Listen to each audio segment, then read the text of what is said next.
अपना माइक और वीडियो एक बार सर चेक कर लें आप। श्री विकास कुमार सर, क्या आप मुझे सुन पा रहे हैं?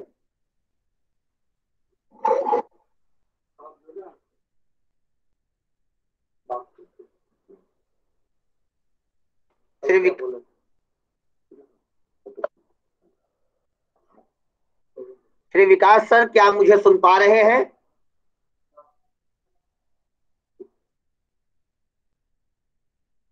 आज के हमारे मुख्य वक्ता श्री विकास सर जल्द ही हमारे बीच जुड़ेंगे। अभी वो हमसे जुड़ाव अपना सुनिश्चित कर रहे हैं। मैं आप सभी को बताना चाह रहा था, जैसा कि आपको ज्ञात है, दिव्यांगजन अधिकार अधिनियम 2016 के अंतर्गत एक प्रकार की दिव्यांगताओं से संबंधित सेवाओं के निर्देशन और सेवा भाविकता के क्रम में सीआरसी लखनऊ चलन दिव्यांगता, मस्कुलर डिस्ट्रॉफी, प्रमस्तिष्कीय पक्षाघात, कुष्ठ रोग से मुक्त, बौनापन, तेजाब हमला पीड़ित, अंधता, अल्पदृष्टि, बधिर, ऊंचा सुनने वाला व्यक्ति, वाक एवं भाषा दिव्यांगता, बौद्धिक दिव्यांगता, स्वालीनता, अधिगम दिव्यांगता, मानसिक रोग, मल्टीपल स्क्लेरोसिस, पार्किंसंस रोग, थैलीसीमिया, हीमोफीलिया, सिकल कोशिका रोग, बहुत दिव्यांगता जैसी दिव्यांगताओं के संबंधित सेवागत भावों को लेकर के निरंतरता के साथ अपनी सेवाएं प्रदान कर रहा है। सेवाओं में केंद्र आधारित सेवाएं, भौतिक चिकित्सा पुनर्वास, मनोवैज्ञानिक सेवाएं, भौतिक चिकित्सा, व्यवसायिक चिकित्सा, वाक तथा भाषा चिकित्सा, विशेष शिक्षा, वैश्य स्वावलंबी जीवन, कृत्रिम अंग निर्माण, सामाजिक कार्य सेवा, कौशल विकास कार्यक्रम, अभिभावक सहोदर प्रशिक्षण कार्यक्रम, समुदाय आधारित पुनर्वास, बहिर्गमन एवं विस्तारित सेवाएं, मानव संसाधन विकास, शोध एवं विकास, सहायक उपकरण वितरण जैसे कार्यों को निरंतरता के साथ आप सभी के समक्ष समाज के अंतिम पंक्ति में बैठे हुए विशेष आवश्यकता वाले जन तक अपनी सेवाएं पहुंचाने हेतु निरंतरता के साथ सीआरसी लखनऊ अपनी गतिविधियों को, अपनी रचनात्मक गतिविधियों को आप सभी के समक्ष रख रहा है। हमारे बीच आज के वक्ता Shri Vikas Kumar sir, assistant professor, department of ASLP, Sumandeep Vidyapeeth deemed to be university, Vadodara, Gujarat, जुड़ चुके हैं। सर का इस पटल पर बहुत बहुत स्वागत, वंदन और अभिनंदन है। मैं सर का बहुत बहुत स्वागत करता हूं इस पटल पर।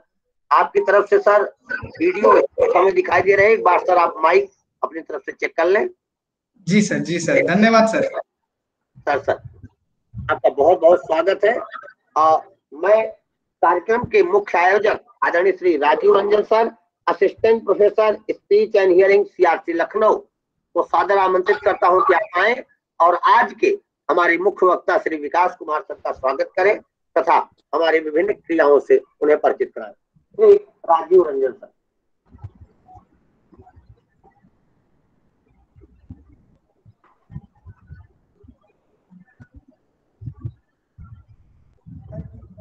सर आपकी आवाज हम तक नहीं पहुंच पा रही है।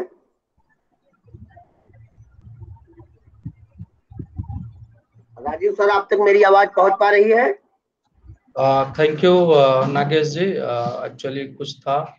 Thank you very much. 1 minute please. Okay, good morning to all, and I'd like to welcome all of you as a participant and as a coordinator from the 1 minute लूंगा, सॉरी सम कुछ में लगा हुआ है। Okay, once again sorry to interrupt. Okay, good morning to all. मैं राजीव रंजन, आज का coordinator, और एक्चुअली आज हमारे जो निदेशक महोदय हैं श्री रमेश पांडे जी एंड हमारी मैडम जो हैं स्मिता मैडम हैं, director PD NIPPD, actually both of them कहीं ना कहीं कुछ है मंत्रालय की तरफ से तो बिजी हैं, तो मैं उनके तरफ से भी आपका हार्दिक अभिनंदन और स्वागत करता हूं। अपने मिनिस्ट्री के तरफ से, department of government and disability के तरफ से भी आपका हार्दिक अभिनंदन और स्वागत करता हूं। और आज के जो हमारे स्पीकर हैं श्री विकास कुमार जी, बहुत आभार और अभिनंदन करता हूं कि आज हमारे साथ जुड़े हैं। वो एक्चुअली अपने यूनिवर्सिटी में अपने डिपार्टमेंट में हेड भी कर रहे हैं, तो उन्होंने अपने जो बिजी शेड्यूल से थोड़ा समय निकाल के हमें सीआरसी के साथ जुड़ने के लिए उन्होंने अपना जो समय दिया है, उसके लिए आपका बहुत बहुत धन्यवाद। विकास जी एक्चुअली ओस्मानिया यूनिवर्सिटी से पोस्ट ग्रेजुएट हैं एंड सौराष्ट्र यूनिवर्सिटी से वो बैचलर्स हैं, और अभी वो सुमन विद्यापीठ में institute as a department of audiology and speech language pathology में एज असिस्टेंट प्रोफेसर कार्यरत हैं, और साथ में अपने डिपार्टमेंट को हेड भी कर रहे हैं, और अपने इस फील्ड में उनका आर्टिकुलेशन में उनका जो है काफी हद तक उन्होंने बहुत कुछ डेवलप, उन्होंने आगे इस फील्ड में और भी जो खास करके जिस तरह हिंदी पॉपुलेशन के लिए जो हमारे यहाँ आप लोग को मालूम, जो भी हम लोग के फील्ड से जुड़े होंगे स्पीच एंड हियरिंग से, इतना मैं बता सकता हूँ कि जो खास करके मटेरियल्स हैं हमारे यहाँ, खास करके सारे मटेरियल जो हैं वो आउट ऑफ इंडियन कॉन्टेक्स्ट में है। आउट ऑफ इंडियन कॉन्टेक्स्ट बोले तो कि वो या तो अंग्रेजी में है, यूके में है, यूएसए बेस्ड है, कनाडा बेस्ड है। हमारा खास करके जो हिंदी पॉपुलेशन है, खास करके उसमें एक ही टेस्ट होता है आर्टिकुलेशन असेसमेंट के लिए, वो बोलते हैं हम लोग हिंदी आर्टिकुलेशन टेस्ट खास करके। तो उसके बारे में हम आज खास करके जो विकास जी हैं ज्यादा डिटेल में बात करेंगे। और मैं फिर से अपने सारे पार्टिसिपेंट्स को जो हमारे साथ रेगुलर जुड़ते हैं और जुड़ करके हमारे प्रोग्राम को हमेशा एक अच्छे स्तर पे ले जाते हैं, और उनको मैं फिर से धन्यवाद ज्ञापन करना चाहूंगा। And again I would like to welcome Shri Vikas Kumar, assistant professor, department of audiology and speech language pathology, Suman Vidyapeeth, deemed to be university, Baroda, Gujarat. Thank you, Mr. Vikas Singh, for accepting our expertise in our webinar, which we are going to conduct today. Thank you very much. And I also welcome and thanks to all my coordinators and officials of CRC Lucknow for supporting and conducting this webinar. Thank you. Nagesh ji, over to you. Thank you sir, thank you so much sir. बहुत बहुत धन्यवाद sir. मैं सादर आमंत्रित करता हूं श्री विकास sir को। विषय एक ऐसा है जिसपे सुनने की लालसा है हम सभी प्रतिभागियों की, और विषय विशेषज्ञ भी सीआरसी लखनऊ के द्वारा ऐसे चयनित किए गए हैं जो ऊर्जा से युक्त हैं। उनको सुनने के लिए सभी आह्लादित हैं, आकांक्षित हैं। मैं सादर आमंत्रित करता हूं श्री विकास सर, आप आए और अपनी विशेषज्ञता हमारे बीच रखें। आदरणीय श्री विकास जी, थैंक यू, धन्यवाद धन्यवाद इतने अच्छे इंट्रोडक्शन के लिए।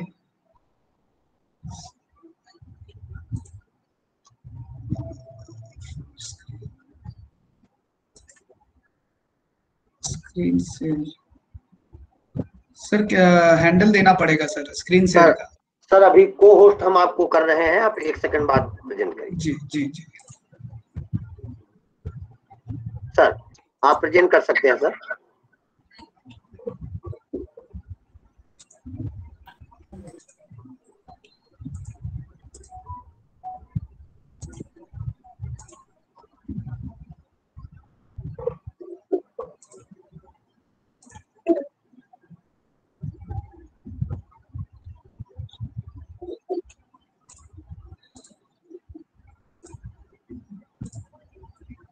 है विजिबल है मेरी स्लाइड? सर अभी प्रेजेंटेशन आई नहीं है आपकी। Not vegetable.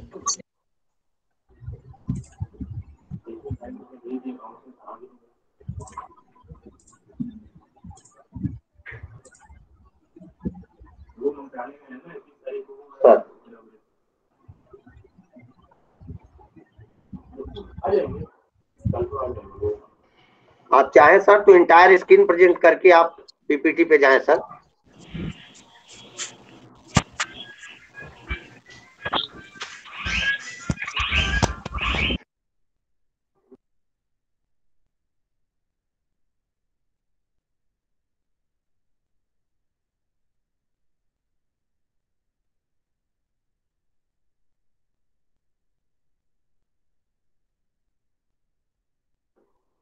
सर आपकी प्रेजेंटेशन हम तक आ रही सर, पीपीटी पे जाएं सर।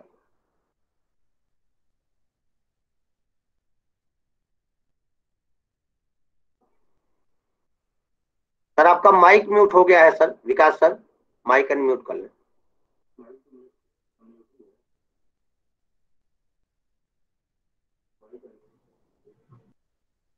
आवाज आपकी नहीं आ रही सर हम तक।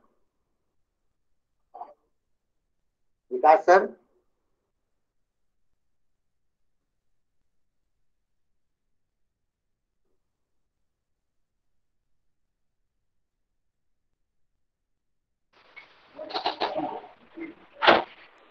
विकास सर आपकी आवाज हम तक नहीं आ पा रही है। प्रेजेंटेशन तो आ रहा है लेकिन पीपीटी सेलेक्ट नहीं है अभी।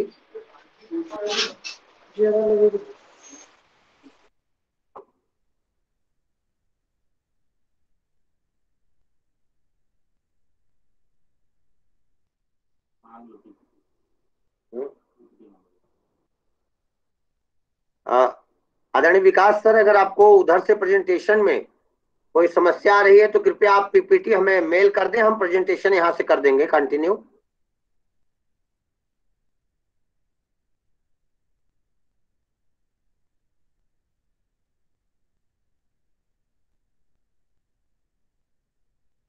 सभी प्रतिभागियों से बताना चाहूंगा, आप कुछ टेक्निकल इश्यूज है जिसके कारण प्रेजेंटेशन सर की अभी हमारे बीच नहीं आ पा रही है। विकास सर अगर आप मुझे सुन पा रहे हैं तो आप अपनी पीपीटी चाहें तो हमें मेल कर दें, हम प्रेजेंटेशन यहाँ से।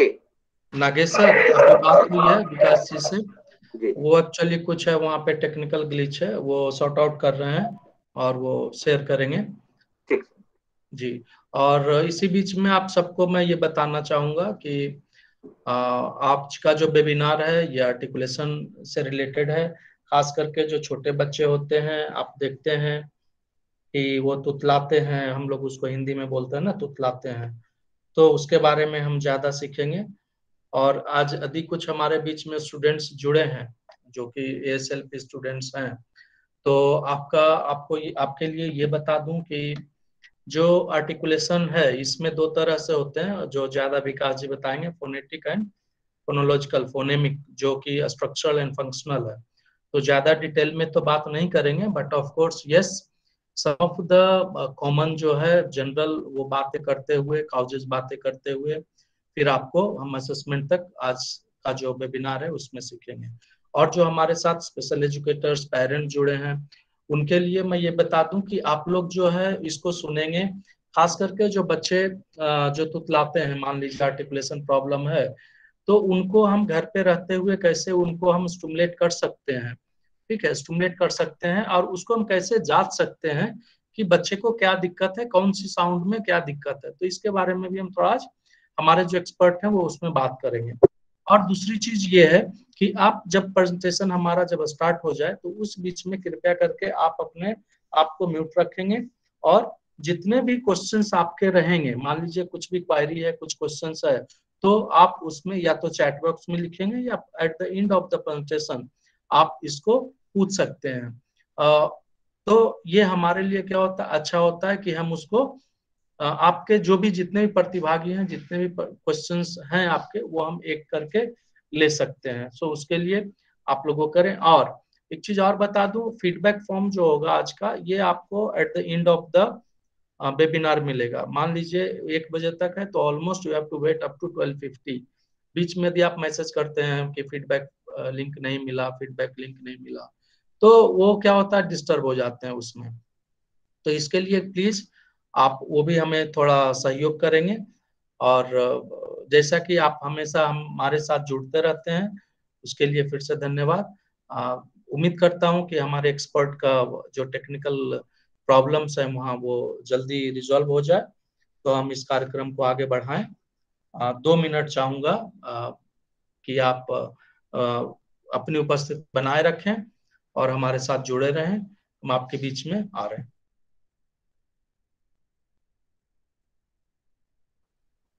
धन्यवाद सर। जैसा सर ने बताया, जल्द ही विकास सर की पीपीटी हमारे बीच प्रेजेंट होने वाली है। कुछ टेक्निकल इश्यूज है जिसके कारण वो उस पर निदान के लिए लगे हुए हैं। इस बीच मैं आप सभी के बीच एक सूचना रखना चाहूंगा कि CRC लखनऊ में अर्ली इंटरवेंशन सेंटर, शीघ्र हस्तक्षेप केंद्र की स्थापना हो चुकी है। आप सभी विद्यालय पूर्व के जो हमारे छात्र हैं, विशेष आवश्यकता वाले बालक एवं बालिकाओं को विभिन्न प्रकार की सर अभी आ रही है शैक्षणिक गतिविधियों के लिए, विभिन्न प्रकार की पुनर्वासीय गतिविधियों के लिए सीआरसी में आप संपर्क मैं आशा करें। करता हूँ कि मेरे को सुन पा रहे होंगे सब लोग। विकास सर आपकी आवाज मुस्तक आ रही है, कृपया आप प्रेजेंटेशन सर कंटिन्यू करें।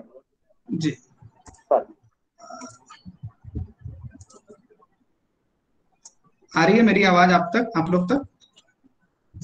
जी सर आ रही है, आपकी आवाज भी आ रही है सर, प्रेजेंटेशन आ रहा है, पीपीटी पे जाए सर। जी जी जी धन्यवाद, सॉरी माफी चाहता हूँ सबसे देरी के लिए। प्लीज जी सर आप पीपीटी सिलेक्ट करें, पीपीटी सिलेक्ट करें स्क्रीन पे सर। सर मेरी स्लाइड विजिबल है ना? सर प्रेजेंटेशन आपकी आ रही है लेकिन पीपीटी आपने सेलेक्ट नहीं किया है स्क्रीन पर। आपकी स्क्रीन तो हमें दिखाई दे रही है सर। जी आप स्क्रीन पर देखिए, पीपीटी का साइन आ रहा होगा नीचे, अभी आपकी प्रेजेंटेशन जा चुकी है। पुनः आप प्रेजेंट करके पीपीटी की स्क्रीन को आप मेन स्क्रीन पे रखें।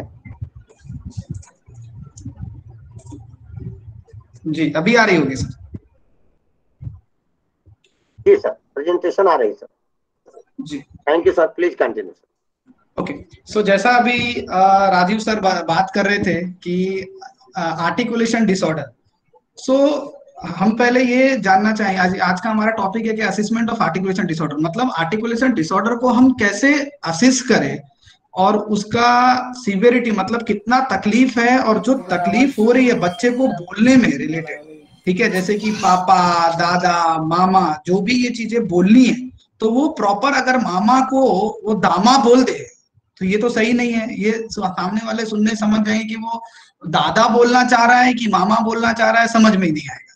ठीक है, तो उसके बारे में आज हम डिस्कस करेंगे कि कैसे हम आर्टिकुलेशन डिसऑर्डर को समझें और उसका क्या मतलब होता है, और उसको हम कैसे आइडेंटिफाई करें, पहचाने कैसे, और कैसे उसके बारे में आगे इलाज क्या हो सकता है, वो हम तो जानेंगे आज। सो पहले मैं ये बताना चाहता हूं आप लोगों से, पहले ये बातचीत करना चाहता हूं कि पहले जो भी आर्टिकुलेशन डिसऑर्डर या आर्टिकुलेशन है, हम पहले जनरली किसके लिए यूज करते हैं? हम सबको पता है ये हम कम्युनिकेशन के लिए यूज करते हैं, बातचीत करना, अपने डेली लिविंग लाइफ में अपने आइडिया शेयर, अपने बात रखने के लिए हम ये सभी कम्युनिकेशन का प्रोसेस करते हैं। अभी कम्युनिकेशन में हम दो तरीके से कर सकते हैं, वो बात करके कर सकते हैं, जो मोड ऑफ कम्युनिकेशन है वर्बल और नॉन वर्बल।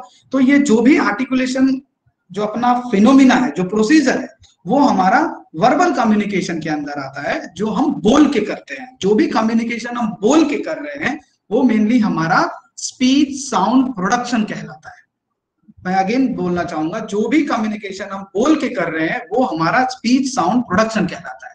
अभी अगर यही स्पीच साउंड प्रोडक्शन में कोई दिक्कत आ जाती है, दिक्कत कहीं भी हो सकती है, या तो आपके सांस, अगर आपका जो भी वॉइस आ रहा है ना, जो आपका स्वर पेटी है, अगर वो आवाज बराबर नहीं निकाल रहा है तो भी बोलने में दिक्कत हो सकती है। और आपके जो भी ओरल कैविटी है, आपकी जीभ है, आपकी ताड़ू है, आपका सॉफ्ट पैलेट है, आपके होठ हैं, अगर ये अपना काम बराबर नहीं करे तो भी जो है स्पीच साउंड प्रोडक्शन, मतलब जो स्पीच साउंड जनरेट करने का जो प्रोसीजर है वो अफेक्ट हो सकता है।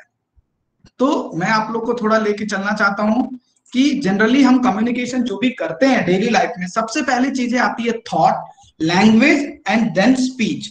थॉट मतलब सोच, सोच को किसी भी लैंग्वेज की जरूरत नहीं होती है। हम सोच हम बस सोचते हैं, उसको बाद में हम एक लैंग्वेज में पिरोते हैं अपनी सोच को। क्योंकि अगर मेरी सोच को, जैसे अभी राजीव सर से मुझे कुछ बात करनी है मेरे सर से, तो मैं एक सोचूंगा कि मुझे ये बोलना है, लेकिन मुझे वो किस लैंग्वेज में बोलना है, मैं हिंदी बोल रहा हूं, और फिर वो हिंदी लैंग्वेज को कैसे प्रोड्यूस किया जाए वो फिर हमारा स्पीच हो जाएगा।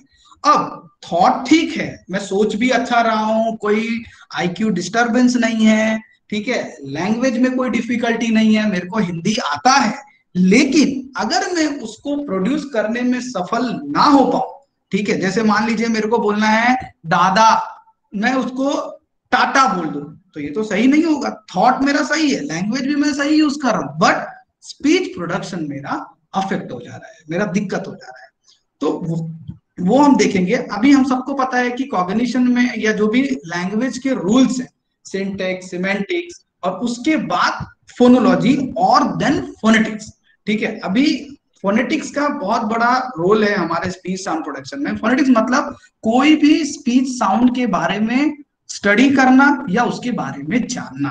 तो जैसा कि हम जानते हैं फोनेटिक्स 3 टाइप के फोनेटिक्स होते हैं, articulatory phonetics, acoustic phonetics and auditory phonetics. मतलब कि जो भी लैंग्वेज हम जानते हैं उसको हमको बोलने के लिए, जो बोलने के लिए जो यूज करते हैं वो होता है फोनेटिक्स।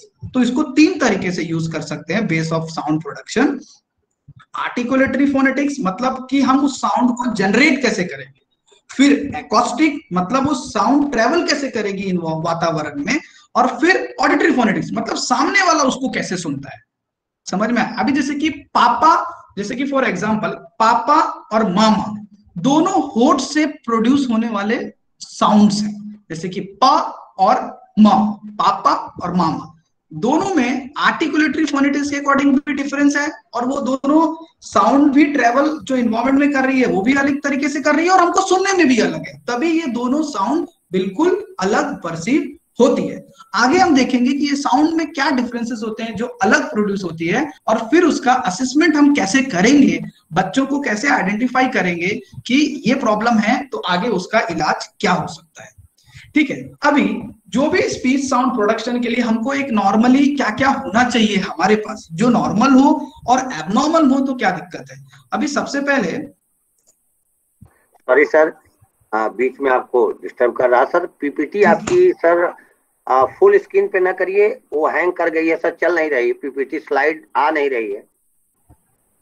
हाँ सर आप अभी आ रही देखिए है सर, अब हाँ जी, आप ऐसे स्लाइड बाय स्लाइड चेक करते रहिएगा सर, तब वो कोई जी सर, जी सर, थैंक यू जी सर, थैंक यू। ठीक है सर। तो अभी जैसे कि मैं बता रहा था कि फंडामेंटल ऑफ आर्टिकुलेटरी फोनेटिक्स क्या है, मतलब कि अपने को एक प्रॉपर आर्टिकुलेशन करने के लिए, एक नॉर्मल साउंड को जनरेट करने के लिए अपने को क्या होना चाहिए। सबसे पहले तो अपने जितने भी ऑर्गन्स हैं, मतलब जितने भी स्ट्रक्चर्स हैं, जितने भी अंग हैं जो स्पीच प्रोडक्शंस में रोल प्ले करते हैं, वो सभी नॉर्मल होना चाहिए।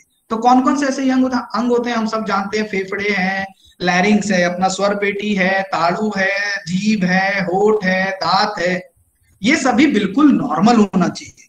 अगर इसी में किसी तरह का कट या कट हो, क्लेफ्ट लिप हो, सांस बराबर नहीं आ रही हो, आवाज बराबर नहीं निकल रही हो स्वर तंत्र से, तो भी हमारा जो है स्पीच साउंड प्रोडक्शन, मतलब जो साउंड जनरेट करने की जो गतिविधि है वो अफेक्ट हो सकती है।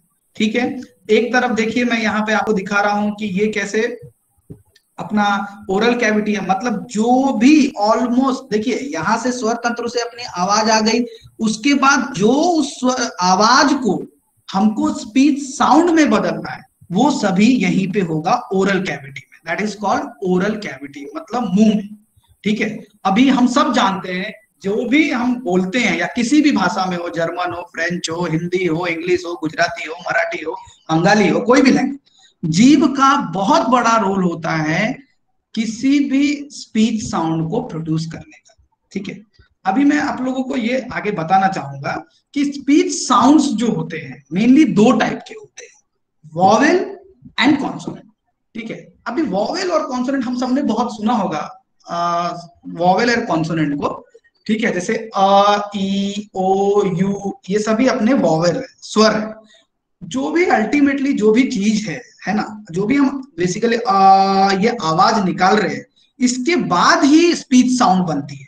तो जितने भी आवाज जो you know open vocal tract से जो आती है, जिसमें कोई भी 2, जैसे कि हमने यहाँ पे देखा, जीभ एकदम ओपन रहेगी, जीभ किसी भी दूसरे स्ट्रक्चर को, ओरल कैविटी के दूसरे स्ट्रक्चर को क्लोज नहीं करेगी। मतलब जो अपना वोकल ट्रैक्ट है, वोकल ट्रैक्ट मतलब वोकल फोल्ड से लेके लिप तक पूरा ओपन रहेगा, तब हम जाके वॉवेल प्रोड्यूस कर पाएंगे। जैसे आ, ई, ऊ, राइट, ये सभी चीजें। कॉन्सोनेंट में क्या होता है, कॉन्सोनेंट में ऐसा नहीं होता है। कॉन्सोनेंट में हम वही को ही अब प बना दिए, क बना दिए, ट बना दिए। तो जो हम बेसिकली हम बोल सकते हैं कि हमारा समुद्र जो है वो वॉवेल है, और उसमें से जो नदियां नहरें निकल रही है वो सभी हमारे कॉन्सोनेंट है और स्पीच साउंड्स। तो वॉवेल को ही काट के कहीं रोक दिया जाता है, कहीं थोड़ा रोका जाता है, तो वो प बन गया। जैसे कि अगर होठ को जैसे बोल रहे हैं और लिप्स को बंद करा दिया तो वो प बन गया, जीभ के पीछे वाले भाग को बंद करा दिया अ में तो वो क बन गया। तो ये सभी तरीके से अपना प्रोड्यूस होता है स्पीच साउंड। हम सबको पता होगा वॉवेल, जितने भी वॉवेल है, ठीक है, अ ई आई ओ यू, ये सभी वॉवेल में टंग का बहुत बड़ा रोल होता है। अगर ए और ई में हमको अलग अलग प्रोडक्शन कराना है, मतलब हमारा फोनेटिक्स, अगर आर्टिकुलेटरी और ऑडिटरी में डिफरेंस तभी होगा जब हम जो है टंग के शेप को चेंज करेंगे। अगर ये टंग का शेप हम चेंज नहीं कर पा रहा है बच्चा या यंग एडल्ट या एडल्सन्स, तो आगे जाके उसको आर्टिकुलेशन डिसऑर्डर हो सकता है। ठीक है, मैं अगेन दोबारा दोहराना चाहता हूं कि जितने भी हमारे वॉवेल्स हैं, ये देखिए, अगर ई बोलना है, फॉर एग्जांपल अगर अपने को ई बोलना है तो मेरे को जीभ का जो आगे का जो हिस्सा है उसको उठा के ऊपर थोड़ा रखना, थोड़ा टच नहीं कराना है, थोड़ा नैरो करना पड़ेगा, तो वो साउंड ई हो जाएगी। और वही अगर हम जीभ को नीचे ले आएंगे तो वो हो जाएगा ए और अ। ई आप फील करेंगे, वाइब्रेशन महसूस कर सकते हैं आप अपने ओरल कैविटी में कि अगर ई बोलना है तो हमको जीभ को बिल्कुल ऊपर ले जाना पड़ेगा, और अगर ए बोलना है तो जीभ को नीचे ही रखना पड़ेगा। तो ये सभी, जैसे कि फॉर एग्जाम्पल बांसुरी में अगर एक छेद को बंद कर देंगे तो वो साउंड दूसरे तरीके से बजेगी, और अगर दो छेद को बंद करेंगे तो वो दूसरे तरीके की आवाज बदल जाएगी। सेम वैसा ही हमारा ओरल कैविटी है। अगर हमने अभी हमारे पे यहाँ पे छेद तो नहीं है, बट हम जीभ को ऊपर नीचे दाएं बाएं आगे पीछे करके वॉवेल्स को प्रोड्यूस करते हैं, जैसे अ ई आई ओ यू। आशा करता हूं कि सबको समझ में आ रहा होगा। ठीक है जी, अभी ये तो हो गया वॉवेल। अब इसी वॉवेल को कट करके हम कॉन्सोनेंट बनाते हैं। कॉन्सोनेंट का मतलब ही होता है कंस्ट्रिक्शन, मतलब कोई ओरल कैविटी के दो स्ट्रक्चर आपस में कम्युनिकेट करें, मतलब आपस में एक दूसरे को रेजिस्टेंस करें, मिलाएं, तब जाके वो साउंड जो बनेगी वो साउंड होगा कॉन्सोनेंट। तो कॉन्सोनेंट को हम लोग दो टर्म से देखते हैं, place of articulation and manner of articulation. दो चीजें हैं कि वो जो दो स्ट्रक्चर मिल रहे हैं वो कौन से लेवल पे मिल रहे हैं, ओरल कैविटी पे कहां पे मिल रहे हैं, वो आपका हो जाता है प्लेस ऑफ आर्टिकुलेशन। और वो जो दोनों स्ट्रक्चर आपस में कम्युनिकेट कर रहे हैं वो कितना कम्युनिकेट कर रहे हैं, मतलब डिग्री कितना है दोनों के मिलने की, पूरा मिल जा रहे हैं, थोड़ा मिल रहे हैं, या बहुत ही थोड़ा ही ओपन है, तो ये आपका हो जाएगा मैनर ऑफ आर्टिकुलेशन। ठीक है, तो आगे हम देखते थोड़ा डिस्क्रिप्शन शॉर्ट में। प्लेस ऑफ आर्टिकुलेशन हम सबको पता है, bilabial, labiodental, dental, alveolar, palatal, velar, glottis. ठीक है, बाइलेबियल्स मतलब आगे हम देखेंगे इसका डिस्क्रिप्शंस, जितने भी जो भी है अभी देखिए मैंने पहले ही बताया कि साउंड केवल अ है, ठीक है, लेकिन अगर हमको उसी अ से अब प और ब बोलना है तो ये साउंड हो जाएगा, हम दोनों लिप को क्लोज कर देंगे, प एंड ब, तो ये साउंड हो जाएगा। वही अ अब बन गया प और ब। क्यों ऐसा हुआ? क्योंकि वॉवेल में कोई भी कंस्ट्रिक्शन नहीं हो रहा था, कोई भी स्ट्रक्चर आपस में बिल्कुल क्लोज नहीं हो रहे थे, बट यहाँ पे होठ क्लोज हो जा रहे हैं, इसलिए अब ये कॉन्सोनेंट हो गया। कौन सा कॉन्सोनेंट? बाइलेबियल कॉन्सोनेंट, क्योंकि बाइलेबियल मतलब लिप से प्रोड्यूस, दोनों लिप से प्रोड्यूस हो रहा है। उसी वे में म ये भी लिप से हो रहा है, बट दोनों में फर्क क्या है? म में देखिए साउंड नेजल से निकल जा रही है, ये नेजल है, नेजल कैविटी से निकल रही है। म में और प और ब में ऐसा नहीं हो रहा है, नेजल कैविटी बिल्कुल भी ब्लॉक है। ठीक है, तो ये चीजें हैं। और ये देखिए अपना जितना भी त थ द द ड ढ न, तो ये सभी जीभ के इस पोर्शन से अफेक्ट हुए हैं।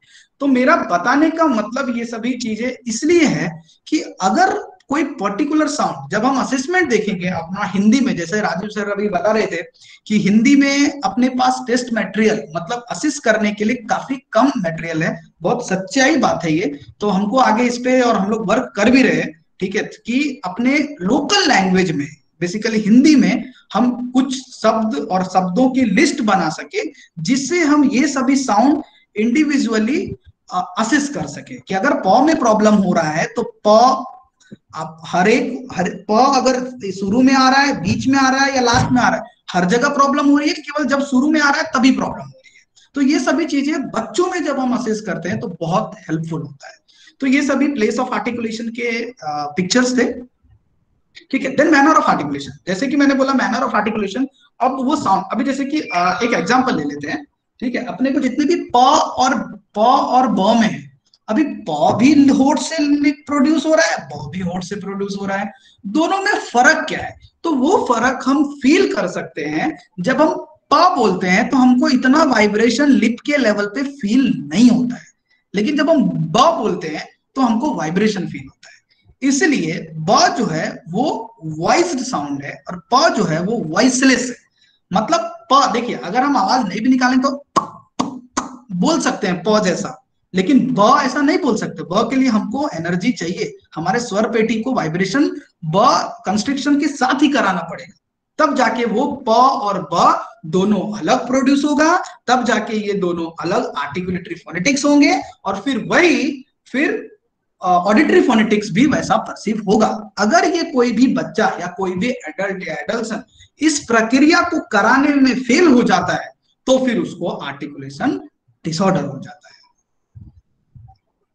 इसके बाद मैनर ऑफ आर्टिकुलेशन हम देखेंगे, stops, fricatives, एफ्रिकेटिव्स, nasals. I think मुझे आशा करता हूँ कि ये सभी हम लोगों को थोड़ा पता होगा, क्योंकि ये सभी अगर डिटेल में जाएंगे तो हमारा थोड़ा पोर्शन रह जाएगा, ठीक है। स्टॉप्स में जितने भी प, ब, म, ये सभी स्टॉप्स हैं जिसमें हम साउंड और एयर झटके से रिलीज करते हैं, जैसे कि प, ब, म, ट, ड, ये सभी स्टॉप्स हैं।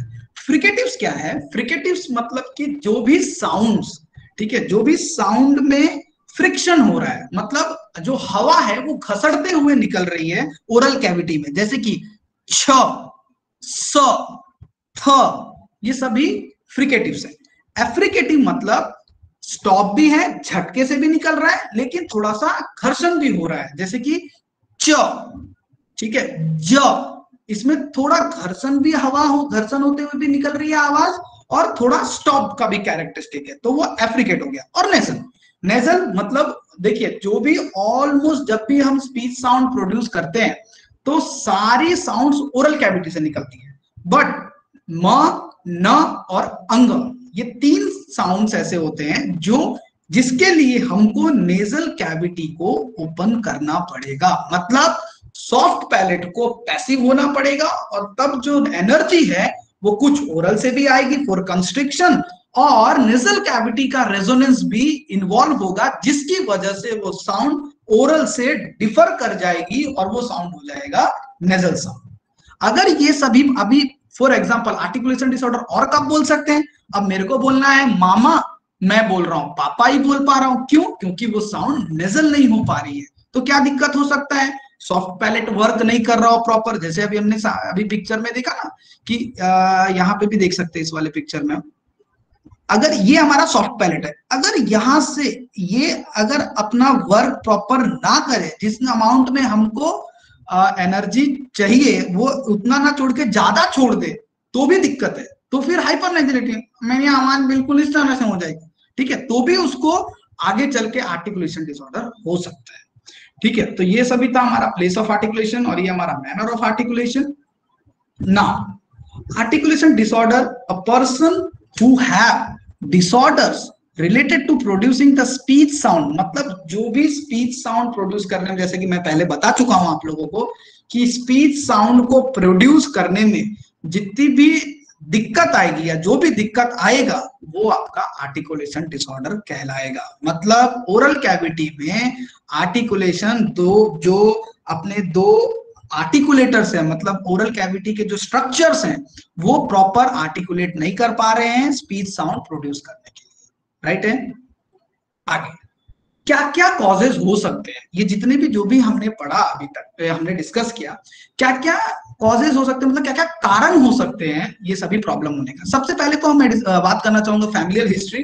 फैमिलियल हिस्ट्री मतलब अगर किसी को घर में मिस आर्टिकुलेशन है और हमने उसको अर्ली एज में उन्होंने अपने मतलब जल्द से जल्द ठीक नहीं कराया और वो पूरी लाइफ है। कितने लोग आप लोगों ने अपने आसपास देखा होगा, बड़े से बड़े लोग 50 ईयर 60 ईयर 40 ईयर, वो लोग अभी भी काका को आई मीन यू नो जब भी पालक आएगा पालक बोल देंगे, ठीक है। वो बचना चाहेंगे उससे, लेकिन वो नहीं कर सकते बिल्कुल ठीक, बिकॉज उन लोगों ने अपने अर्ली चाइल्डहुड में मतलब बचपन में उसको ठीक नहीं करवाया।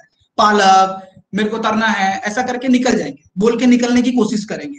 तो अगर उनको फैमिली, अगर किसी बच्चे को फैमिली हिस्ट्री है, जिसको आर्टिकुलेशन डिसऑर्डर है, जिसको बोलने में तकलीफ हो रही है, तोतला बोल रहे हैं, उनको चांसेस ज्यादा हो जाता है कि उनके बच्चों को वो प्रॉब्लम हो सकता है, ठीक है। दूसरा, टंग थ्रस्ट। टंग थ्रस्ट एक ऐसी कंडीशन है जिसमें जो जीव की जो मोशन होता है, मतलब जीव जितनी इलास्टिसिटी होती है, जितना मूव कर पाता है अपना, जैसे हाथ पैर तालू को टच करना है, तो जीव जो है वो बेस ऑफ द टंग से चिपक जाता है, ठीक है, जिसकी वजह से वो तालू को दांत को टच नहीं करा पाता है, जिसकी वजह से आर्टिकुलेशन डिसऑर्डर हो जाता है, स्पीच साउंड प्रोडक्शन नॉर्मल नहीं हो पाता और फिर वो आर्टिकुलेशन डिसऑर्डर बन जाता है। ये हुआ दूसरी चीज। और जैसा कि मैंने आपको एक पहले पिक्चर में दिखाया था कि जो भी हम बोलते हैं, अगर ये पिक्चर हम ध्यान से देखें तो हम जो भी हमने, जैसे मान लीजिए मेरे को बोलना है मेरा नाम विकास है, तो मैं बोलता हूं मेरा नाम विकास है, मैंने पहले अपने कॉग्निशन में सोच लिया, उस पर सिंटैक्टिक और सिमेंटिक रूल अप्लाई किया, मतलब उस पर उपयोग किया अपने सिंटैक्टिक और सिमेंटिक रूल का जो मैंने सीखा है। फिर फोनोलॉजी आ गया, फोनीम साउंड्स कौन कौन से बोलने, जैसे मेरा नाम विकास है, मैंने साउंड्स को असेंबल कर लिया। उसके बाद फोनेटिक्स अप्लाई किया, मतलब मेरा बोलने के लिए मुझे म तो बोलना पड़ेगा, दोनों जीभ को, दोनों होठ को मेरे को मिलाना तो पड़ेगा, ठीक है, और उसके बाद सॉफ्ट पैलेट को भी थोड़ा लूज करना पड़ेगा ताकि वो म हो। तो ये सभी हम फोनेटिक रूल्स में सीख जाते हैं, ठीक है। उसके बाद मोटर कंट्रोल आ जाता है जो ब्रेन से कंट्रोल हो रहा है, और जो भी हम बोलते हैं एकॉस्टिक सिग्नल, जो हमारा ट्रांसफर में जो मैंने बताया एकॉस्टिक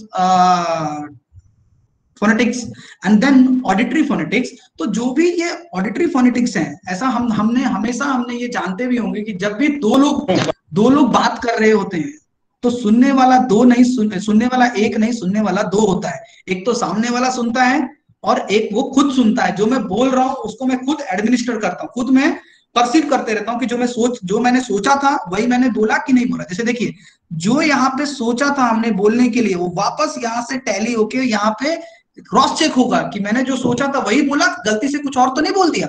जैसे अभी मैं काफी गलतियां कर रहा हूँ लेकिन मैं उसको ठीक कर ले रहा हूँ। तो ये सभी प्रोसेस जो है, ठीक है, ये सभी प्रोसेस तभी बराबर हो पाएगा जब वो बच्चा सुनने में नॉर्मल हो। अगर उसको कहीं से कहीं कोई दिक्कत हो सुनने में, ठीक है, यानी कि ओटाइटिस मीडिया विद डिफ्यूजन है ना, हियरिंग इंपेयरमेंट, मतलब कि कोई कान में इन्फेक्शन हो जिसकी वजह से उसको किसी डिग्री ऑफ हियरिंग लॉस हो, माइल्ड टू मॉडरेट लॉस हो, तो वो बच्चा सुनेगा तो ठीक है, आपको डेली रूटीन में ऐसा नहीं लगेगा। बट जो डिस्क्रिमिनेट करना है एक साउंड को, वो म और प में उसको इतना डिफरेंस नहीं लगेगा, because there are minor difference. Only nasal हो रहा है प और म में, प और ब में ओनली माइनर डिफरेंस है, वाइब्रेशन थोड़ा ज्यादा आ रहा है सुनने में। लेकिन ये बेचारे उस बच्चों को पता नहीं चल पाएगा, क्यों? क्योंकि उसके पास उसको सुनने की तकलीफ है। तो ये वो डिस्क्रिमिनेटिव जो हम थ्रू आउट अपने लाइफ करते हैं वो बच्चा नहीं कर पाएगा, तो फिर उसको आर्टिकुलेशन डिसऑर्डर हो सकता है। Then cleft lip and palate, again अगर मेरा होठ कटा हुआ है तो प बोलने के लिए जितना प्रेशर मेरे को चाहिए दोनों लिप को क्लोज कराने के लिए वो नहीं होगा, एयर लीक हो जाएगी और वो पा ऐसा हो जाएगा। पैलेट में भी हाइपरनेजलिटी आ जाएगा, नेजल से ही सारी आवाज निकल जाएगी क्योंकि पैलेट कटा हुआ है, जो तालू कटे हुए तालू वाले जो केसेस होते हैं। तो ये सब एक कॉमन कॉजेज हैं जो देखा गया है कि आर्टिकुलेशन डिसऑर्डर में अपने को देखने को मिलता है और इसकी वजह से स्पीच साउंड प्रोडक्शन अफेक्ट होता है। अभी हम असेसमेंट ऑफ आर्टिकुलेशन डिसऑर्डर देखेंगे। उससे पहले मैं आप लोगों को माफी चाहता हूँ, थोड़ा पानी पीना।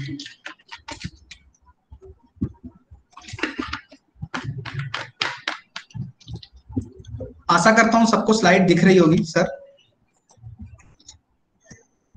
जी जी जी सर जी। उससे पहले मैं आप लोगों को एक छोटा सा डिस्कस करना चाहता हूं कि ठीक है, आर्टिकुलेशन का असेसमेंट तो हम सीख लेंगे, बट हमको ये भी पहले मालूम होना चाहिए कि स्पीच साउंड, कौन सी साउंड कब डेवलप होती है। अभी जैसे बच्चा पैदा होते ही तो जन्म लेते ही बच्चा साउंड नहीं बोलने लग जाता है, टाइम लगता है। तो ये कुछ रिसर्चर्स हैं, जैसे कि अभी राजीव सर बोल रहे थे कि सारा आउट ऑफ इंडिया ही टेस्ट मटेरियल डेवलप हुआ है, या बिकॉज उन लोगों ने काफी रिसर्चेस किए हैं। Still we are lagging behind, मतलब हम लोग थोड़ा पीछे हैं रिसर्च में, बट अभी बहुत सारे लोग अपने अपने रिसर्च नए नए अपडेट कर रहे हैं, तो हमारे पास भी जल्द ही, और है इंडियन मेड आर्टिकल्स भी हैं जो हमको बताते हैं कि इंडियन डायलेक्ट्स में, इंडियन लैंग्वेज में, जैसे हिंदी में कब कौन सा साउंड किस एज में होता है। बट ऑलमोस्ट सी, यहाँ पे मेरा विदेशी आर्टिकल लेने का एक ही मतलब है कि कोई भी साउंड हो, चाहे वो ऑस्ट्रेलियन हो, चाहे वो अमेरिकन हो, चाहे वो हिंदी में, माँ को प्रोड्यूस होने, बच्चे को सीखने में ऑलमोस्ट इतना ही टाइम लगता है। एक आध महीने का इधर उधर फर्क होता है, but not a drastic change. ठीक है, सो हम देख सकते हैं हर पहला बच्चा वर्ड जो होता है वो होठ से ही बोलता है, हम सब जानते हैं, बिकॉज इट इज बाइलेबियल और इजी फॉर विजुअल क्यूज। ठीक है, तो म न ह, म न अंग, ह व, ये सभी एज के हिसाब से, जो मैं आप लोग को ये स्लाइड दे दूंगा, आप लोग देख सकते हैं। तो हमको मेरा ये डिस्कस करने का एक ही तात्पर्य है, एक ही मकसद है कि जब भी हम असेसमेंट कर रहे हैं तो हमको ये पता होना चाहिए कि वो स्पीच साउंड उस पर्टिकुलर एज में ही डेवलप हो पाता है। जैसे कि फॉर उदाहरण के लिए अभी मान लीजिए थ और ज, राइट, श, ये सभी अपना 3 साल के बाद ही डेवलप हो पाता है, या 3 साल में ही डेवलप हो पाता है। तो अगर कोई मेरे पास बच्चा आता है 2.5 साल का और वो श नहीं बोल पा रहा है, ठीक है, शिप का श नहीं बोल पा रहा है, तो इसका मतलब ये नहीं है कि उसको प्रॉब्लम है। That is a normal acquisition of sound, वो एक टाइम के बाद ही आएगा। तो whenever we are doing assessment, और जब भी असेसमेंट कर रहे हैं, हमको अपने दिमाग में ये पता होना चाहिए, ये रखना चाहिए हमको, तो उसी के हिसाब से हमको आगे डायग्नोसिस करना चाहिए। सॉरी, सेम इसका 9 ईयर तक, 9+ में ज, ये सभी sounds they are very complex. जितने भी ग्लाइड्स हैं, ल, र, ये सभी ऑलमोस्ट 5 ईयर के बाद ही डेवलप हो पाते हैं। थ, ठीक है, तो ये सभी चीजें हमको असिस्ट करने से पहले हमको अपने दिमाग में रखना चाहिए। And then common phonological process. अभी ये सभी तो बच्चा सीख गया, बट बच्चा, जैसा कि हम कोई भी लर्निंग प्रोसेस का फर्स्ट स्टेप ही मिस्टेक है, राइट, बट ऐसा नहीं है कि वो मिस्टेक एबनॉर्मल है, राइट। हम साइकिल चलाते हैं तो भी 1-2 बार गिरते हैं, तब जाके साइकिल सीख पाते हैं। सेम वैसा कॉमन फोनोलॉजिकल प्रोसेस, मतलब ये नॉर्मल प्रोसेस है जब बच्चा सीखते हुए मिस्टेक्स करता है, जैसे कि एसिमिलेशन, फ्रंटिंग, ग्लाइडिंग, स्टॉपिंग, डीपैलेटाइजेशन, डीएप्रिकेशन। मतलब जब भी बच्चा बोलने का अभी सीख रहा है, आपने देखा होगा आपके आसपास में बहुत सारे बच्चे, या हम लोग सब, अब हमारा खुद का बच्चा होता है, वो पहले मेरे को तलना है, मैं बोल रहा हूँ ना, मेरे को दाना है, वो हर एक जो कॉमन फोनोलॉजिकल प्रोसेस होता है वो फ्रंटिंग और एसिमिलेशन। मतलब बच्चा काका को ताता ही बोलेगा पहले। क्यों ऐसा हो रहा है? बिकॉज बच्चे को ऐसा लगता है हर चीज आगे से ही बोला जाता है, बट फिर वो अपना ऑडिटरी फोनेटिक्स का यूज करके, मतलब वो बच्चा सीखता है कि नहीं, ये लोग तो अलग बोल रहे हैं, मैं अलग बोल रहा हूं, तब जाके फिर वो जो भी ये कॉमन फोनोलॉजिकल प्रोसेस है, वो फिर एक एक्चुअल फोनोलॉजिकल प्रोसेस होता है जो इस एज के बाद आ जाता है मोस्टली। ठीक है, तो ये जितने भी एसिमुलेशन है, मतलब वन साउंड को दूसरे साउंड से रिप्लेस कर देगा, फ्रंटिंग करेगा, जितने भी बैक ऑफ साउंड है, क, ख, ग, घ, अंग, उनको त, थ, द, न से रिप्लेस कर देगा। ग्लाइड करेगा, मतलब जितने भी ल, र है उनको व, ज से रिप्लेस कर देगा। स्टॉपिंग, मतलब वो स्टॉप नहीं है फिर भी उसको स्टॉप कर देगा। ठीक है, डीपैलेटाइजेशन, मतलब वो पैलेटल साउंड थे, ठीक है, उनको एल्वेलर से प्रोड्यूस कर देगा, जैसे कि श को स बोल देगा। तो अभी स और श में फर्क है, तो अगर ये सभी होगा तो कहीं ना कहीं उनको दिक्कत आएगा, और they will count as a articulation disorder, अगर ये एक एज के बाद भी है। जनरली कॉमन फोनोलॉजिकल प्रोसेस एक एज के बाद डिसअपियर हो जाना चाहिए। जैसे कि अगर 3 साल का बच्चा मेरे तो ताना थाना है बोलता है तो चलता है, 2.5 से 3 साल। बट अगर यही चीज 5 साल के बच्चे भी बोलता है, तो फिर that is not common phonological process, then it will become a articulation और फोनोलॉजिकल डिसऑर्डर। सो जब भी हम असिस्ट कर रहे हैं हमको ये ध्यान में रखना है, बिकॉज समटाइम यू नो कभी कभी बहुत बार ऐसा होता है पेरेंट्स या जितने भी उनके केयर टेकर हैं, गार्जियन हैं, बच्चे को लेके आ जाते हैं स्पीच थेरेपिस्ट के पास कि देखिए ना इसको बोलने में तकलीफ है। तो हमको ये सभी चीजें ध्यान रखनी होगी वाइल असेसिंग कि, और हम उनको काउंसिल करना पड़ेगा कि एक नॉर्मल फोनोलॉजिकल प्रोसेस है जो हर एक बच्चों में देखा जाता है, लेकिन अगर ये एक टाइम के बाद डिसअपियर नहीं होता है तो फिर हम इसको we can name as a articulation disorder. ठीक है, okay. So common error in articulation disorder as we were saying earlier, एक कॉमन एरर्स देखा जाता है जो है कि substitution, omission, distortion and addition. मतलब जो भी अभी मैं आपको आगे बता रहा था कि फ्रंटिंग कर देगा, ग्लाइडिंग कर देगा, मतलब कि वो पीछे वाले क ख ग अंगा जितने भी साउंड्स हैं उनको वो त थ द बोल रहा है। ये क्या कर रहा है? ये सब्स्टिट्यूट कर रहा है, मतलब सब्स्टिट्यूशन हो रहा है। This is a type of error in which we get in articulation disorder. मतलब क को सब्स्टिट्यूट कर दिया त से, ठीक है, तो that is called substitution. And believe me, आप मतलब मेरा विश्वास करें और आप लोग भी सबने देखा होगा ये कि substitution is a most common error in articulation. हर बच्चा करता है, और अगर उसको टाइम पे करेक्ट नहीं किया, मोस्टली बच्चा खुद करेक्ट कर लेता है। अगर वो नहीं कर पा रहा है, ओवर प्रोटेक्टिव है, नहीं कर पा रहा है, कोई दिक्कत है, ठीक है, तो पेरेंट्स के थ्रू इसको ठीक किया जा सकता है, तो आगे वो फिर आर्टिकुलेशन डिसऑर्डर में नहीं कन्वर्ट होगा, otherwise it will converted into the articulation disorder. Okay, again उसके बाद omission, substitution and omission are they both are overlapping sometime in some cases, जैसे कि डेफ एंड डम, जितने भी अपने डेफ चाइल्ड है वो सभी ओमिशन करेंगे, है ना। बर्फी बोलना है तो बर्फी, जैसे बर्फी हमने मूवी देखा है, उसमें रणबीर कपूर डेफ रहता है, तो जितने भी ये deaf, not and only Ranbir Kapoor, जितने भी डेफ अपने चाइल्ड है वो सभी ओमिशन ज्यादा करेंगे, ओमिट कर जाएंगे। ओमिट मतलब आसान भाषा में वो साउंड को खा जाएंगे।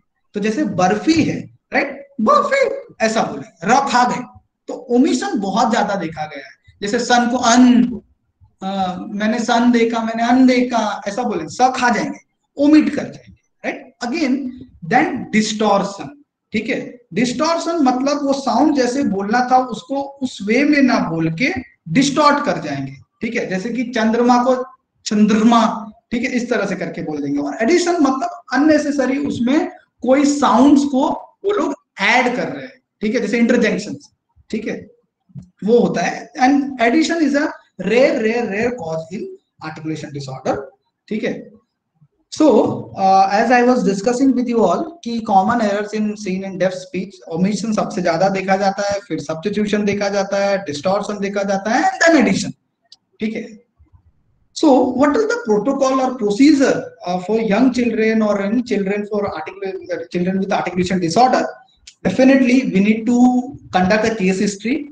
Okay, case history for the family, case history, demographical data, age of onset, what about the status of common phonological process, हमको वो भी पूछना है कि बच्चा common phonological process कब तक कैरी ओवर कर रहा था, मतलब कब तक उसको कंटिन्यू कर रहा था, ठीक है। और उसके बाद ओरल केस हिस्ट्री में अपने को सब कुछ मालूम चल जाएगा, मतलब ऑलमोस्ट चीजें मालूम चल जाएगी, फैमिली हिस्ट्री है कि नहीं है, क्या अभी उसको ओटाइटिस मीडिया या कोई भी कंडक्टिव पैथोलॉजी नहीं है, हियरिंग डिफिकल्टी नहीं है, may be at the time of at the age of 4.5 year उसको ओटाइटिस मीडिया हुआ हो, परफोरेशन हुआ हो, may be because see conductive pathologies are very common in you know young children, ठीक है। तो उसकी वजह से उसका जो भी ऑडिटरी फोनेटिक्स था, यानी जो वो बच्चा सुन के डिस्क्रिमिनेट करना सीख रहा था साउंड्स को, वो नहीं हो पाया, तो ये सभी हमको केस हिस्ट्री में मालूम चलेगा कि उसको हिस्ट्री ऑफ ईयर डिस, हिस्ट्री ऑफ ईयर कोई कंप्लेन था, फैमिली में किसी को हिस्ट्री है, एक्सपोजर कैसा है,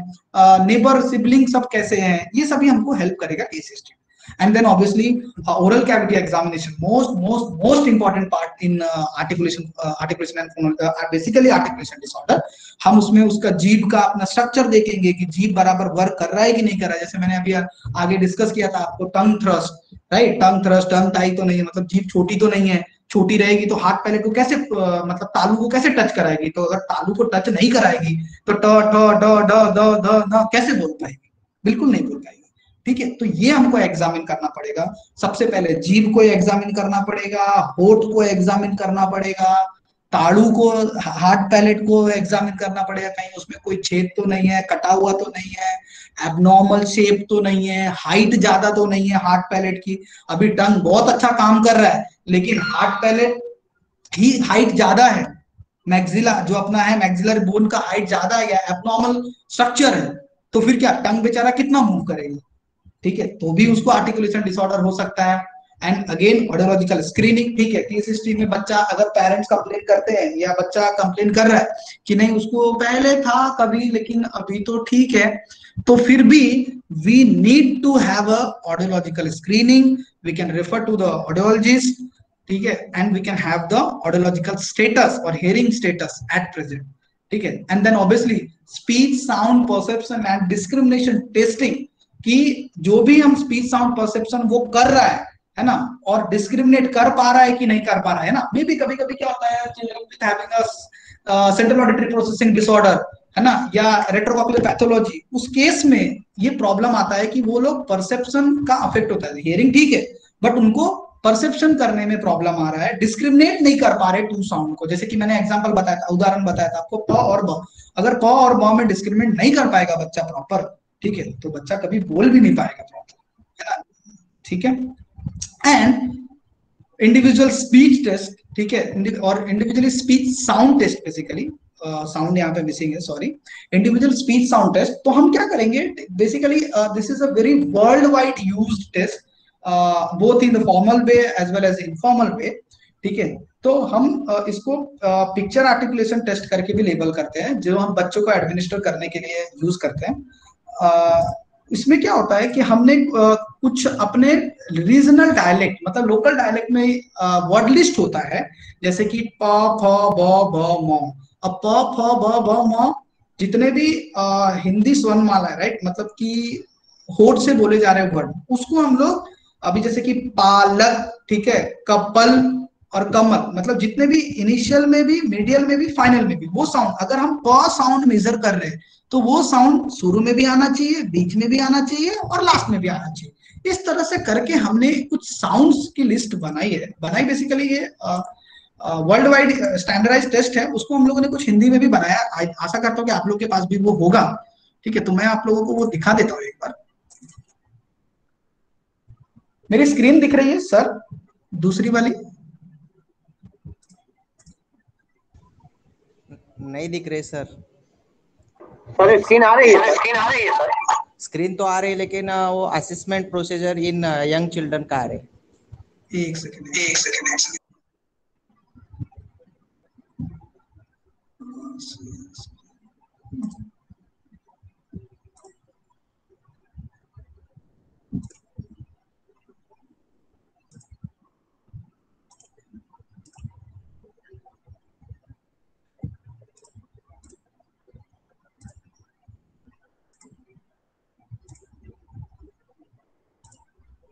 दिख रहा है अभी? आई होप, आशा करता हूँ कि दिख रहा होगा। जी सर, जी सर, यस सर। तो ये देखिए, ये जो मैं वर्ड की बात कर रहा था, आर्टिकुलेशन टेस्ट इन हिंदी, अभी जैसे कि अगर हम, जी माफ कीजिएगा, कोई,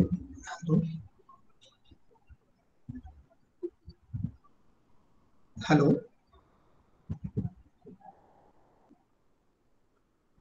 जी आवाज आ रही है? हेलो, जी सर, आवाज आ रही सर जी।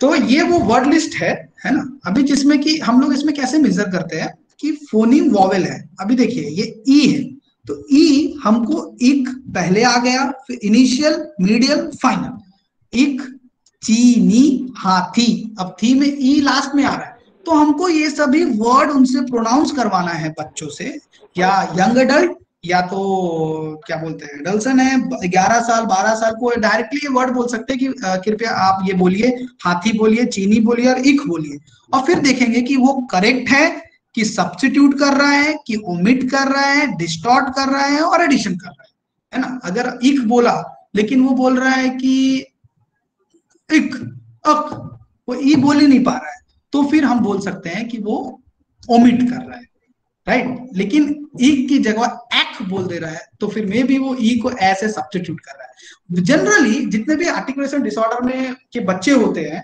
ठीक है, not phonological disorder, articulation disorder, उनमें बच्चों को वॉवेल में इतना ज्यादा डिफिकल्टी नहीं होता है जितना ज्यादा उनको कॉन्सोनेंट में होता है। तो जितने भी अगर हम कॉन्सोनेंट का देखेंगे, ठीक है, तो ये प ब म, ठीक है, इसमें क्या होता है कि अपना प, अभी प पैसा, मिडिल में टोपी एंड देन सा, प में ई आ रहा है इसलिए इसको प हम लोग मिडिल में कंसिडर करते हैं। अब अगर बच्चा टोपी की जगह टोमी बोलता है तो फिर हमारा वो सब्स्टिट्यूशन में टिक करना रहेगा कि ये सब्स्टिट्यूट हो रहा है, और पैसा को अगर कैसा बोल देता है तो भी वो सब्स्टिट्यूशन हो रहा है। मतलब अपने को उसके हिसाब से लेबलिंग करना है कि बच्चे को जो हम बोलने के लिए बोल रहे हैं, ठीक है, या चिल्ड्रन को, वो सब्स्टिट्यूट कर रहा है, ओमिट कर रहा है, डिस्टॉर्शन कर रहा है या एडिशन कर रहा है, इनिशियल में, मिडिल में, फाइनल में। इस तरह से करके हम ये सारे वर्ड है, इसमें देखिए सारे वर्ड है, राइट, प फ ब भ म र ल त थ ड ढ क ख ग घ अंग, ठीक है। तो उसके बाद में हम ये देखेंगे कितने करेक्ट थे, कितने सब्स्टिट्यूशन थे, कितने ओमिट थे, कितने डिस्टॉर्शन थे, कितने एडिशन थे। उसके बाद जो हमारा जो थेरेपी प्लान बनेगा, मतलब जो वर्ड में इनको डिफिकल्टी आई है, इनिशियल, मिडिल, फाइनल, उसके हिसाब से अपने को वर्ड लिस्ट बनाना पड़ेगा for discrimination approach, articulation therapy के लिए। तो बच्चा फिर आगे ये बिल्कुल बोल पाएगा।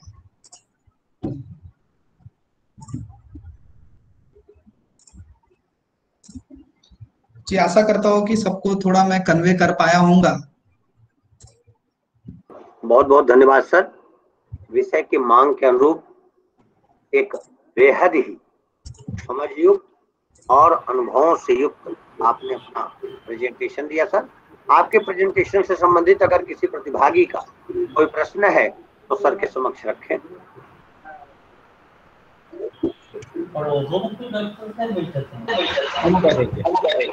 हेलो, बोलिए जी। हाँ सर, आपका प्रेजेंटेशन बहुत ही इंफॉर्मेटिव था, और अगर पॉसिबल होगा तो सर पीपीटी शेयर कीजिए, और आपका कांटेक्ट नंबर भी डिस्क्रिप्शन में दे दीजिए, मतलब कुछ रहेगा तो आपसे डिस्कस कर सकते हैं हम। और so much such a very very very informative information. Thank you.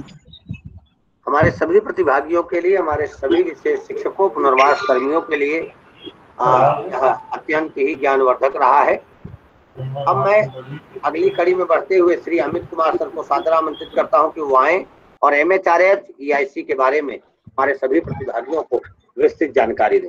Shri Amit Kumar. धन्यवाद नागेश सर, धन्यवाद Vikas sir for a nice presentation. मैं आप लोगों के साथ एक छोटा सा इंफॉर्मेशन शेयर कर रहा हूँ। Department of empowerment of person with disability, ministry of social justice and empowerment, government of India के द्वारा एक हेल्पलाइन शुरू किया गया है जिसका नाम किरण दिया गया है। ये एक मेंटल हेल्थ रिहेबिलिटेशन हेल्पलाइन है जो 24/7 वर्क कर रहा है। आप अभी स्क्रीन पे देखेंगे, इसका नंबर भी फ्लैश होगा। नंबर है 1800-599-0019। ये हेल्पलाइन साइकोलॉजिकल इश्यूज से रिलेटेड समस्याओं के लिए डील करता है। इस हेल्पलाइन के माध्यम से हम साइकोलॉजिकल प्रॉब्लम जैसे obsessive compulsive disorder, suicidal prevention, depression, panic attack, anxiety, adjustment disorder, post traumatic stress disorder, substance abuse इत्यादि मेंटल समस्याओं को इस हेल्पलाइन में हम टेलीफोनिक साइकोलॉजिकल असेसमेंट और साइकोलॉजिकल सपोर्ट के माध्यम से इनको हम दूर करते हैं। तो आप लोग सभी पार्टिसिपेंट से रिक्वेस्ट है कि ये नंबर अपने मोबाइल में सेव करें, 1800-599-0019। इस मेंटल हेल्पलाइन को ज्यादा से ज्यादा लोगों में स्प्रेड कर सके ताकि जो मेंटल हेल्थ संबंधी समस्याओं से लोग जूझ रहे हैं उनको हेल्प मिल सके। साथ ही मैं आपके साथ एक छोटा सा इंफॉर्मेशन और शेयर करूंगा। TRC लखनऊ में अर्ली इंटरवेंशन सेंटर स्टार्ट हो चुका है। इस अर्ली इंटरवेंशन सेंटर में हम 0 to 6 ईयर के बच्चों को इनटेक करते हैं, जैसे कि autism, delay development milestone, cerebral palsy, delay development speech problem, down syndrome, behaviour problem, learning disability इत्यादि बच्चों को हम इस अर्ली इंटरवेंशन सेंटर में डिफरेंट सेवाएं देते हैं, जैसे कि physiotherapy, occupational therapy, speech therapy, special education, medical facilities, psychological support इत्यादि इन सर्विसेज के माध्यम से इन बच्चों को हम ज्यादा से ज्यादा लाभान्वित करते हैं। इस अर्ली इंटरवेंशन सेंटर का मकसद है कि हम बच्चों को एक छत के नीचे उन्हें ज्यादा से ज्यादा लाभ पहुंचा सके और डिफरेंट सेवाओं से उन्हें हम सिम्स टू नॉर्मल और नॉर्मल के करीब ला सके। धन्यवाद। आगे प्रोग्राम में मैं नागेश सर को बुलाने का कष्ट करूंगा। बहुत बहुत धन्यवाद सर। जैसा श्री अमित सर बता रहे थे कि शीघ्र हस्तक्षेप केंद्र और हमारी मिनिस्ट्री के द्वारा 24/7 मेंटल हेल्थ रिहेबिलिटेशन हेल्पलाइन, जो हम सभी दिव्यांगजनों के लिए काम करने वाले पुनर्वास व्यवसायिकों के लिए तथा समाज में रह रहे हम सभी पुनर्वास कर्मियों के लिए एक अत्यंत महत्वपूर्ण कदम है, उसका हम समुचित प्रयोग करें। मैं धन्यवाद ज्ञापित करता हूं श्री विकास सर को कि आज विषय की मांग के अनुरूप आपने बृहत्तम और एक बेहतरीन, जिसको कहें कि आवश्यकताओं से युक्तता को संलिप्त करती हुई बृहत्ता को स्थापित करने वाली प्रस्तुति हम सभी के बीच में रखी। आपका बहुत बहुत धन्यवाद सर। मैं धन्यवाद ज्ञापित करता हूं इस कार्यक्रम के आयोजक श्री राजीव रंजन सर को, श्री विकास मिश्र सर को, श्री अमित कुमार सर को, कि जिनके द्वारा आज स्व ज्ञानार्जन का अवसर हम सभी को प्राप्त हुआ। मैं धन्यवाद ज्ञापित करता हूं। कार्यक्रम में आशीर्वचन के रूप में अपना जुड़ाव रख रहे आदरणीय स्मिता जयवंत मैम, निदेशक श्री रमेश पांडे सर को, जिनके आशीर्वचन से हम ऐसे रचनात्मक कार्यों को आप सभी के बीच रख पाते हैं। और मैं धन्यवाद ज्ञापित करता हूं अपने सभी पार्टिसिपेंट का, जिनका जुड़ाव और जिनके साथ में हम सभी ऐसे बौद्धिक आयोजनों को विगत 2 वर्षों से अधिक समय तक निरंतरता के साथ एक दूसरे की क्षमताओं के वर्धन हेतु निरंतरता के साथ लगे हैं। आप सभी का बहुत बहुत धन्यवाद। चैट बॉक्स में फीडबैक लिंक आप सभी को भेज दिया गया है और सभी से निवेदन रहेगा कि सभी लोग विधिवत फीडबैक लिंक भर के उसके बाद आप सभी यहाँ से लेफ्ट कर सकते हैं। कार्यक्रम यहीं पूर्ण होता है। पुनः आज के वक्ता श्री विकास सर को सादर धन्यवाद। सादर प्रणाम सर। आप सभी लेफ्ट कर सकते हैं।